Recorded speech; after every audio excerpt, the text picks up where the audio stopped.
اسلام آباد میں درج مقدمات میں حفاظتی ضمانت کے لیے عمران خان لاہور ہائی کورٹ پہنچ گئے۔ عمران خان کی جسٹس طارق سلیم شیخ کی عدالت میں پیشی۔ چیئرمین پی ٹی آئی سخت سیکیورٹی میں زمان پاک سے لاہور ہائی کورٹ پہنچے۔ 5 مقدمات میں عمران خان کی حفاظتی ضمانت کے لیے درخواستیں دائر کر دی گئیں۔ خاتون جج کو دھمکی دینے کے کیس میں عمران خان کے ناقابل ضمانت وارنٹ گرفتاری قابل ضمانت وارنٹ میں تبدیل کر دیے گئے۔ عمران خان کی جانب سے خاتون جج کو دھمکی کیس میں وارنٹ معطلی کی درخواست پر سماعت ایڈیشنل سیشن جج فیضان حیدر گیلانی کی عدالت میں ہوئی۔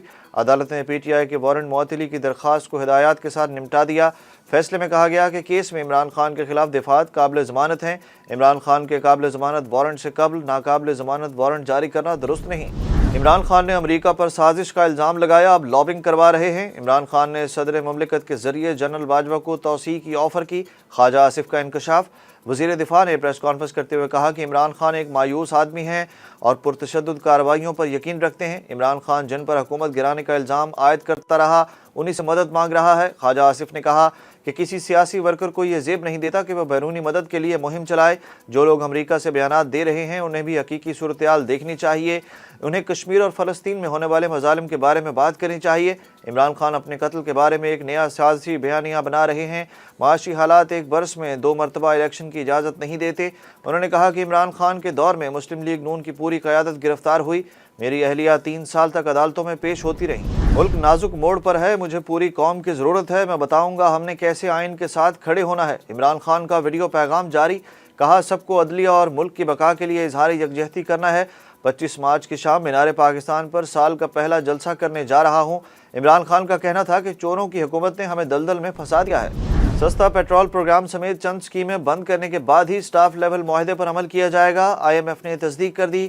پاکستان کے لیے آئی ایم ایف کی نمائندہ استر پیریز نے کہا ہے کہ پاکستان میں صوبائی اور عام انتخابات کے انعقاد سے متعلق وقت کے تعین اور دیگر فیصلوں کے اختیار مکمل طور پر پاکستان کے اداروں کے پاس ہے۔ پاکستان کے ساتھ سٹاف لیول معاہدہ چند نکات کے مکمل ہونے پر کیا جائے گا۔ بیرونی مالیاتی یقین دہانیوں کے بعد پاکستان کے ساتھ اگلا قدم اٹھا سکیں گے۔ ایک اور امریکی سینیٹر کا پاکستان میں بڑھتے سیاسی تشدد پر تشویش کا اظہار۔ ڈیموکریٹ امریکی سینیٹر کیتھرین کورٹیز ماسٹر نے ٹویٹ میں کہا کہ پاکستان میں سیاسی تناؤ کے سبب تشدد پریشان کن ہے، ان حالات میں مجھے پاکستانی عوام کا خیال آتا ہے۔ ان کا کہنا تھا کہ پاکستانی رہنماؤں سے جمہوری اور آئینی اصولوں کے احترام کا مطالبہ کرتی ہوں، امید ہے کہ پاکستانی رہنما عوام کے مستحکم اور خوشحال مستقبل کے لیے کام کر سکتے ہیں۔ پاکستان جمہوری پر اعتماد ملک ہے، کسی کے بیانات پاکستانی عوام کو گمراہ نہیں کر سکتے۔ پاکستان کا زلمے خلیل زاد کے بیانات پر رد عمل۔ ترجمان دفتر خارجہ ممتاز زہرا بلوچ نے ہفتہ وار بریفنگ میں کہا کہ بیرون ممالک سے مداخلت یا بیانات پاکستان کے جمہوری عمل کو متاثر نہیں کر سکتے۔ ممتاز زہرا بلوچ کا کہنا تھا کہ سمجھ نہیں آتا کہ کیوں حکومت پاکستان ایک فرد کے انفرادی بیانات کا جواب دے۔ افغان حکام کو افغانستان میں موجود دہشت گرد عناصر پر تحفظات سے آگاہ کر دیا۔ افغان انتظامیہ سیاسی عناصر کے خلاف بھرپور کارروائی کا کہا ہے۔